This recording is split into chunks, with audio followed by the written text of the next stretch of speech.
buddy. I hope the world is treating you well. Well, welcome back. This is Rodney Jones here. I'm starting my third episode here. Today's topic, I'm going to talk a little bit about dark side of life. I'm going to talk about like the international sex trade, um, particularly about one Filipina I know. I'll call her Julie. That's not her real name. Well, let's get started here. Like I said, this is a true story, and I'll try to ensure the accuracy as much as possible. This is from about 3 years ago. Anyways, I had traveled to the Philippines, and I met a waitress on Fields Avenue. She worked at one of the clubs. I'm not going to say which one it is, but anyways, she was 19. I'll call her Julie, and she just happened to be a cherry girl. Now, for those not in the PI or been around, a cherry girl is a virgin. And if you didn't know, like all the employees at the bars and clubs, they have little work IDs, and if they're a cherry girl, a virgin, they get a little card by the doctor that says they're a virgin. But that has nothing to do with the story, really. All right. She was pretty hot. She was actually tall for a Filipino. She was about 5'6", 5'7". I asked her, is she mixed with anything? She said no. She was 100% Panay. She was a product of some, sex tourist. She was from one of the cities near Pampanga. And just like every other Filipina in the Philippines and the world, she had several brothers and sisters. And she was taking care of them. She was, what little meager salary she was getting, she was using to pay for their clothes and their schooling. It's pretty sad, but that will be another show that I will do. All right. Yeah, like I said, I spent most of my time talking to the waitresses. If you actually noticed, a lot of the waitresses are pretty hot. Even more hotter than the workers in the bars and the clubs. So, anyways, I wasn't looking for nothing, so a little BS talking was pretty cool with me. Well, anyways, one time while I was visiting, she told me that her cousin, who was working in Hong Kong modeling, she said she showed Julie's picture to the modeling agency. Well, the modeling agency looked at her picture and said, "Wow, she's got a chance. She could be a real model. She has potential." So they called her up. They arranged it. They said, "Hey, send us some bikini pictures and other pictures, and we'll let you come model some cars up here in Hong Kong for the car shows and such. And if that doesn't work out, you could always be a waitress." That was a big red flag. She was talking, we were talking, and I told her, something smells fish here, and it's not the vagina in the club or the dried stinky fish cooking out on Field Street. Haha. Anyways, after I left for the night, I went back to the hotel, because the club's pretty cheap about, sharing their Wi-Fi.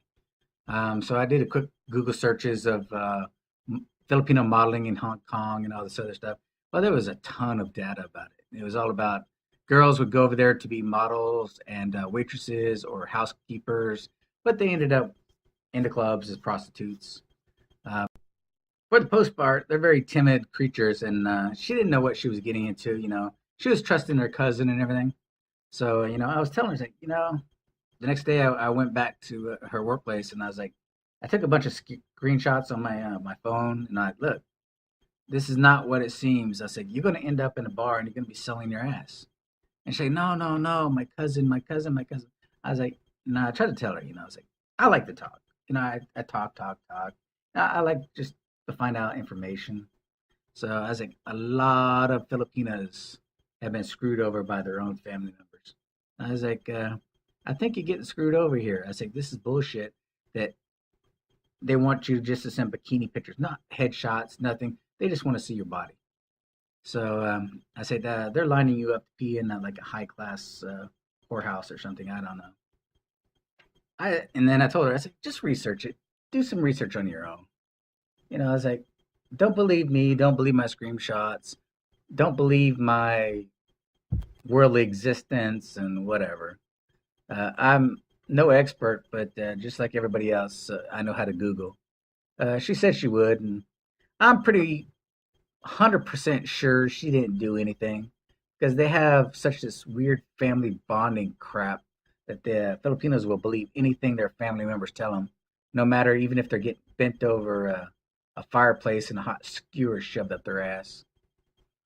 So, and I went back to work and I still kept in contact with her on Kakao Talk. Well, as much as I sent her a message and she never responded. This went on for several weeks, and then one day I just messaged her coworker, very very attractive prego Filipina girl, by the way. Anyways, she had told me that Julie had gone to Hong Kong. I'm like, okay, maybe she evaluated it and she thought it'd be cool or whatever. So I sent her messages, and I finally got a received message back from her. It said, yes, she went to Hong Kong, and I was right. Um, she lost her virginity. Um, I told her, it's like, look, I don't want to be right, but it's too late now. I'm sorry this happened to you. And I asked her how she was, and she told me that it was not modeling. It was pretty much what I said. The only modeling she did was whenever she was standing in line when one of the customers came and picked her out. Now, the thing about virgins is they fall into a special category throughout the world. The bars get paid a lot of money for a virgin. So the club got about $2,000 for virginity, and she got nothing. Basically, what she got out of selling her virginity is all her debts was paid off. And what I mean by debts is the agencies, the managers, they'll say, we spent all this money on you to get you here.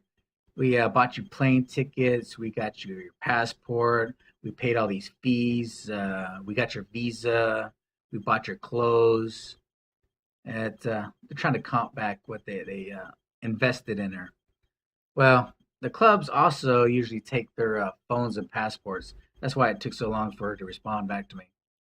But that is a whole different story in itself about the international sex trade. So when these girls go over to these bars and clubs and whatever, they owe the managers money.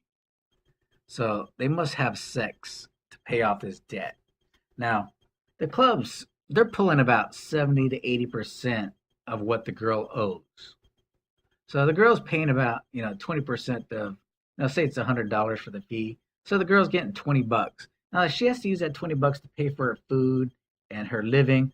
Also, she has to send it back to the Philippines. You figure without Western Union fees, that $20 she sends back is maybe $2.